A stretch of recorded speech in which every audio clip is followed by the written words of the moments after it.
बिस्मिल्लाहिर्रहमानिर्रहीम। अस्सलाम वालेकुम नादरीन, आप यूट्यूब चैनल देख रहे हैं। मैं इमरान खान हूँ। इम्पोर्टेड सरकार के जोकरों ने एक मरतबा फिर पाकिस्तान में पेट्रोलियम मसनूआत की कीमतें बढ़ा दी हैं। ये पाकिस्तान में नहीं, ऐसा लगता है कि दुनिया में एक वर्ल्ड रिकॉर्ड लग गया है। 15 दिन के अंदर शहबाज शरीफ ने जो पाकिस्तान के साथ किया है, ऐसी तबाही की तारीख पाकिस्तान में जंगों के दौरान ऐसा नहीं हुआ, एमरजेंसी के दौरान ऐसा नहीं हुआ, कुदरती आफात के दौरान ऐसा नहीं हुआ जैसा शहबाज शरीफ ने इस मुल्क में कर दिया है। वैसे वो तो खुद एक आफत बन गई पाकिस्तान के ऊपर नाजिल हुए हैं। जो इनको लाने वाले हैं, जो इनको यहाँ लाकर मुसल्लत करने वाले हैं, जो इनके हैंडलर्स हैं, सहूलतकार हैं, जिन्होंने इनको फ़ायदा दिया है और जिन्होंने इनसे फ़ायदे लेने हैं, वैसे उन सब के ऊपर आपको जो है बदुआएँ भेजनी चाहिए। एक आम आदमी को सिर्फ इस हुकूमत को बुरा भला ना कहें, इनको लाने वालों को भी कहें और उनको भी पूछेंगे ये आप लोगों ने क्या किया इस कौम के साथ। ये जो पेट्रोल की कीमत है, ये आसिफ अली जरदारी के लिए भी उतनी ज़िम्मेदारी है, फजल रहमान की भी उतनी ज़िम्मेदारी है, खालिद मकबूल सिद्दीकी यानी MKM की भी उतनी ज़िम्मेदारी है, चौधरी शुजात हुसैन की भी उतनी ज़िम्मेदारी है, ANP की भी उतनी ज़िम्मेदारी है, मौलाना फजल रहमान की भी उतनी ज़िम्मेदारी है, बलूचिस्तान अवामी पार्टी की भी उतनी ज़िम्मेदारी है।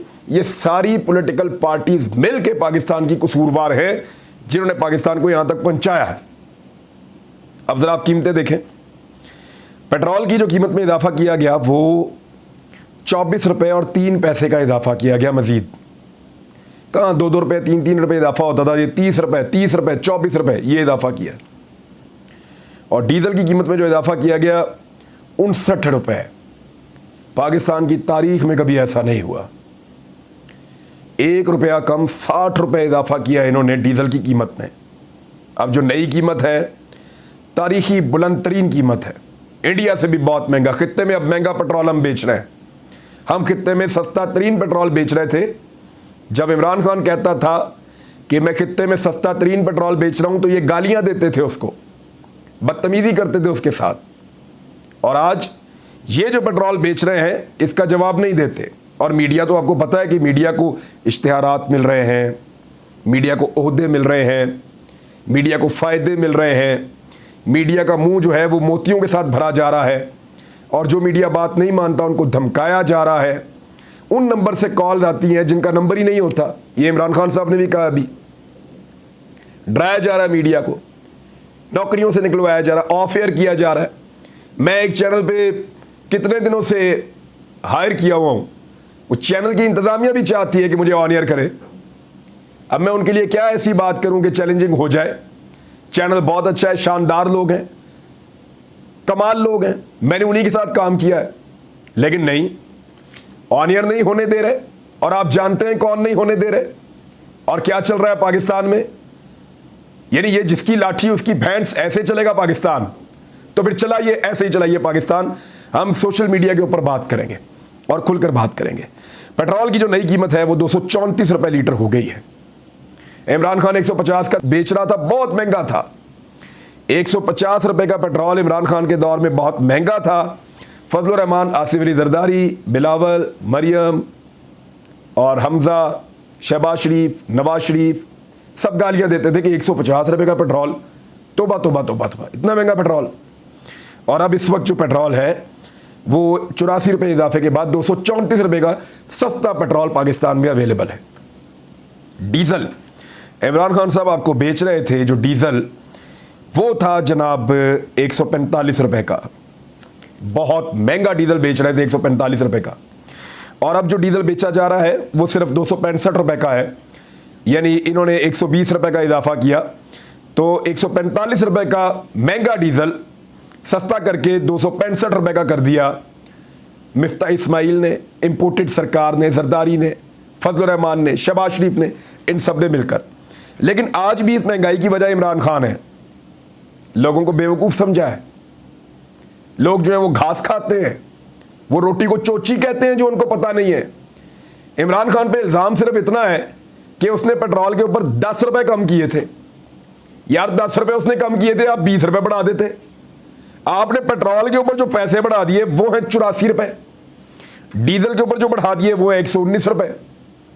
यानी लोगों को आप बेवकूफ़ समझते हैं।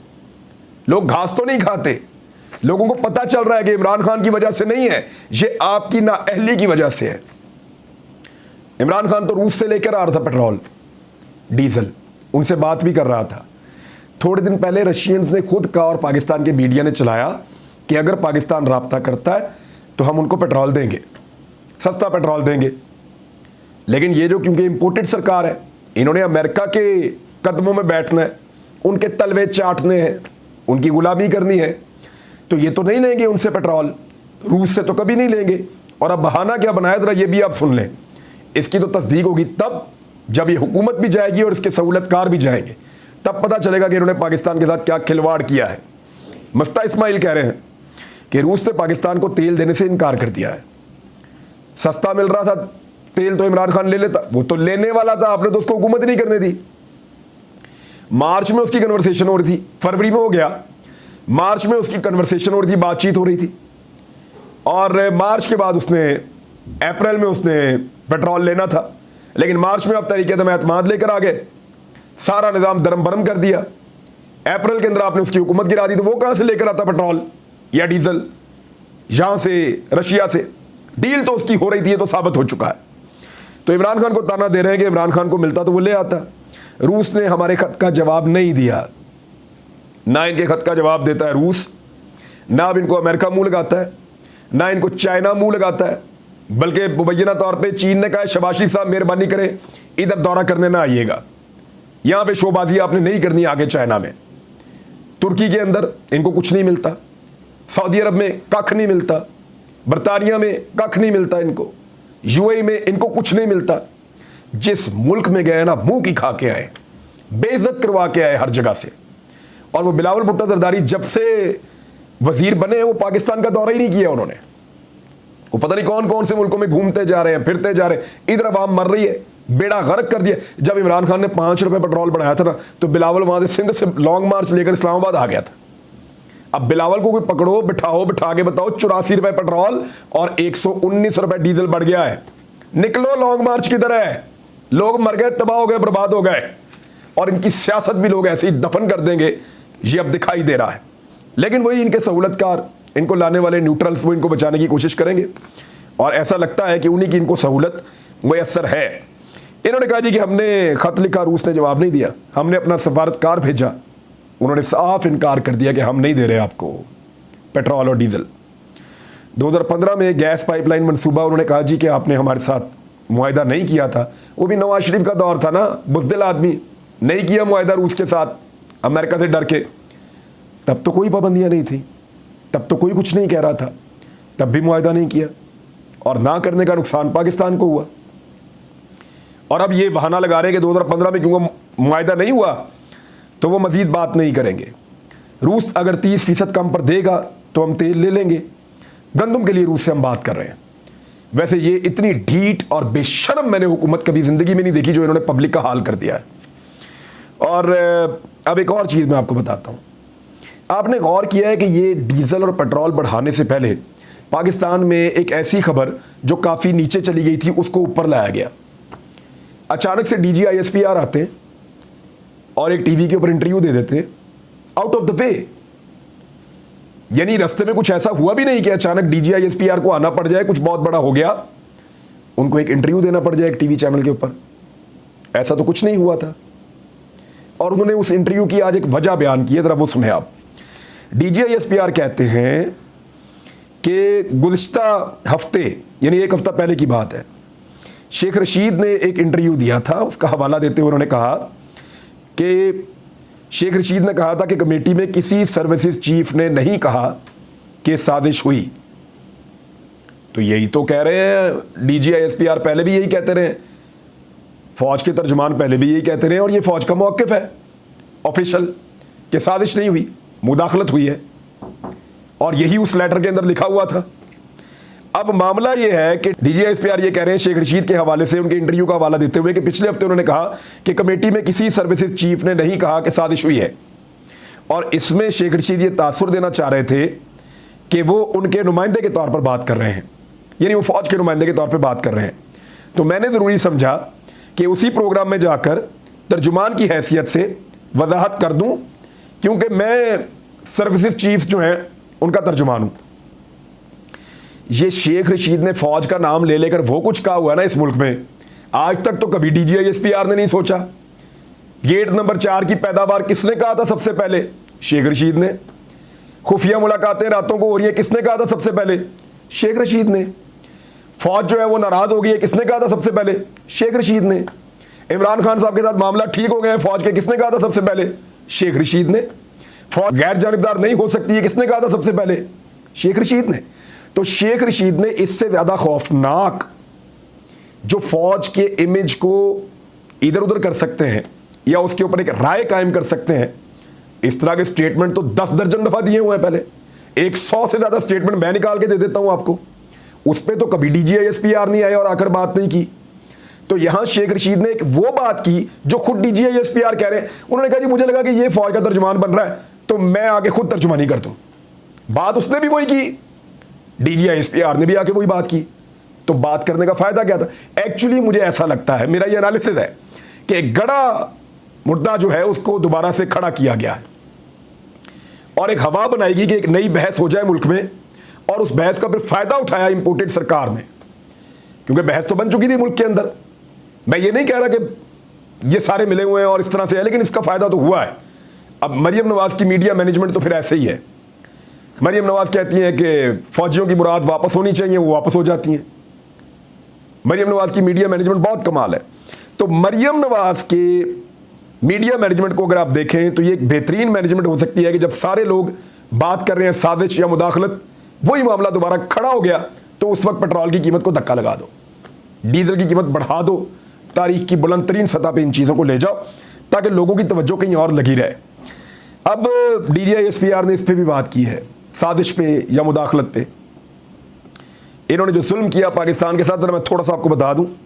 पेट्रोल में इन्होंने 60 दिनों के अंदर 2 महीने में हुकूमत बनी इनकी 84 रुपये का इजाफा, डीजल में 119 रुपये का इजाफा, बिजली में 13 रुपये का इजाफा, फी यूनिट कह रहा हूं मैं, ये 20-20, 25-25 हज़ार बिल ज़्यादा आएगा नॉर्मल लोगों का, और गैस में 45% का इजाफा, यानी बहुत महंगी गैस है। अब महंगाई जो है वो 25% पे ऑलरेडी पहुंच चुकी है, और अब जो नेक्स्ट मंथ आएगा इन चीज़ों के बाद 30% या इससे ऊपर महंगाई जाने वाली है। ज़हनी तौर पे तैयार रहे, आम आदमी को तो ये तबाह कर देंगे। चावल 50 रुपये किलो बढ़ चुके हैं, घी 230 रुपये किलो बढ़ चुका है, और बाकी सारी चीज़ें भी आपके सामने, मैं आपको क्या क्या गिनवाऊँ। तो ये हालत इन्होंने पाकिस्तान की कर दी है। अब DGISPR साजिश और मुदाखलत पे क्या कहते हैं, ज़रा उस पर आ जाएं। उन्होंने कहा कि नेशनल सिक्योरिटी का मसला था, इसलिए नेशनल सिक्योरिटी कमेटी में सर्विसेज चीफ्स को बुलवाया गया था। इसमें सर्विसेज चीफ और DGISI ने अपनी इनपुट लेकर जाते हैं, वो राय नहीं होती। ये कहा गया, आज किसी ने कहा कि उनकी राय है। बताना चाहता हूँ राय नहीं है, इंटेलिजेंस बेस्ड इंफॉर्मेशन थी। मैंने कल कहा था कि इंफॉर्मेशन हो सकती है, राय हो सकती है, लेकिन फैसला नहीं आप सुना सकते, फैसला नहीं हो सकता। मैंने कल ये कहा था, फैसला नहीं हो सकता। और फैक्ट्स को देखकर ये इनपुट दी गई। इस बुनियाद पर लफ्ज़ एलामिये के अंदर जो साजिश का है वो शामिल नहीं किया गया। DGISPR के मुताबिक उन्होंने ये कहा कि अगर जुडिशल कमीशन बनाया जाए तो हमें कोई एतराज़ नहीं है, मुकम्मल ताउन करेंगे। और हुकूमत के पास पहले भी ये ऑप्शन था, अब जो हुकूमत है उसके पास भी ऑप्शन है। मैंने कोई सियासी बयान नहीं दिया, मैं सर्विसेज चीफ का तर्जुमान हूँ। कमेटी में वादे कर दिया था कि साजिश के कोई सबूत नहीं मिले। ज़रूरी नहीं है कि आपकी कमेटी की जो रिपोर्ट है वो बिल्कुल ठीक हो, ज़रूरी नहीं है। बहुत सारी रिपोर्टें गलत बन जाती हैं, बहुत सारी इन्फॉर्मेशन बाद वक़्त गलत आती है, बहुत सारी असेसमेंट्स बाद वक़्त गलत हो जाती हैं।